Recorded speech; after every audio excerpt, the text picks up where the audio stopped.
Karnataka budget 2025-26ರಲ್ಲಿ ಬೆಂಗಳೂರಿಗೆ CM Siddaramaiah ಭರ್ಜರಿ ಕೊಡುಗೆ ನೀಡಿದ್ದು ಟನಲ್ ರಸ್ತೆ ನಿರ್ಮಾಣಕ್ಕೆ ಬರೋಬ್ಬರಿ 40,000 ಕೋಟಿ ರೂಪಾಯಿ ಘೋಷಣೆ ಮಾಡಿದ್ದಾರೆ.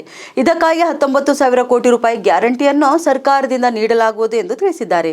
ಅಷ್ಟೇ ಅಲ್ಲ, ಬೆಂಗಳೂರಲ್ಲಿ ಟ್ರಾಫಿಕ್ ದಟ್ಟಣೆ ತಗ್ಗಿಸುವ ನಿಟ್ಟಿನಲ್ಲಿ ಟನಲ್ ರಸ್ತೆ ನಿರ್ಮಾಣಕ್ಕೆ ಸರ್ಕಾರ ನಿರ್ಧರಿಸಿತ್ತು. ಸದ್ಯ ಮುಂಬರುವ ಆರ್ಥಿಕ ವರ್ಷದಲ್ಲಿಯೇ ಕಾಮಗಾರಿ ಆರಂಭಿಸಲಿದ್ದು, ಇದಕ್ಕಾಗಿ ಸಿಎಂ ಬಜೆಟ್ನಲ್ಲಿ ಅಗತ್ಯ ಅನುದಾನ ಮೀಸಲಿಟ್ಟಿದ್ದಾರೆ. ಇನ್ನು ಈ ಬಗ್ಗೆ ಬಜೆಟ್ ಭಾಷಣದಲ್ಲಿ ಸುರಂಗ ರಸ್ತೆ ಬಗ್ಗೆ ಸಿದ್ದರಾಮಯ್ಯ ಉಲ್ಲೇಖ ಮಾಡಿದ್ದಾರೆ.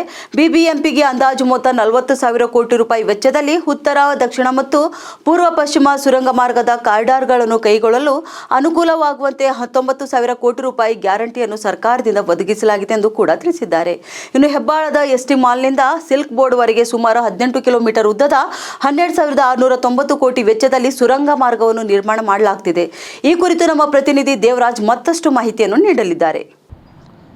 ರಾಜ್ಯದ ಮುಖ್ಯಮಂತ್ರಿ ಸಿದ್ದರಾಮಯ್ಯನವರು 2025-26ರ ಬಜೆಟನ್ನು ಮಂಡಿಸುತ್ತಿದ್ದಾರೆ.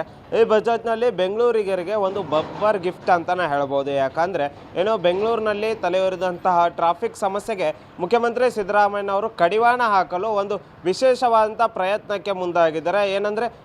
ಬೆಂಗಳೂರಿನಲ್ಲಿ ಪ್ರತಿನಿತ್ಯ ಸಾರ್ವಜನಿಕರು ಟ್ರಾಫಿಕ್ನಲ್ಲಿ ಸಿಕ್ಕು 1-2 ಗಂಟೆಗೆ ಹೆಚ್ಚು ಕಾಲ ತಮ್ಮ ಸಮಯವನ್ನು ವ್ಯರ್ಥ ಮಾಡ್ತಿದ್ರು.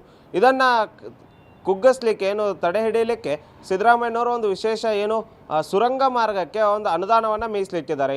ಬೆಂಗಳೂರಿನಲ್ಲಿ ಟನಲ್ ಸುರಂಗವನ್ನು ನಿರ್ಮಾಣ ಮಾಡಲಿಕ್ಕೆ 40,000 ಕೋಟಿ ರೂಪಾಯಿ ಹಣವನ್ನು ಮೀಸಲಿಟ್ಟಿದ್ದಾರೆ. ಅಂದರೆ ರಾಜ್ಯ ಸರ್ಕಾರದಿಂದ 19,000 ಕೋಟಿ ರೂಪಾಯಿ ಹಣವನ್ನು ಈ ಸುರಂಗಕ್ಕೆ ನೀಡಲಾಗುವುದು.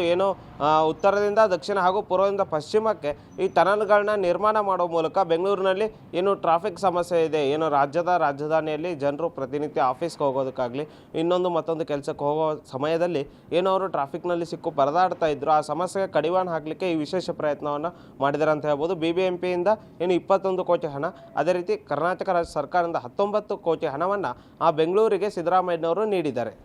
ಕ್ಯಾಮ್ರಾಮನ್ ಸಂತೋಷ್ ಜೊತೆ ದೇವರಾಜ್ ಹೊನಗೆರೆ, ಉತ್ತರ ಕರ್ನಾಟಕ ನ್ಯೂಸ್ ಬೀದರ್.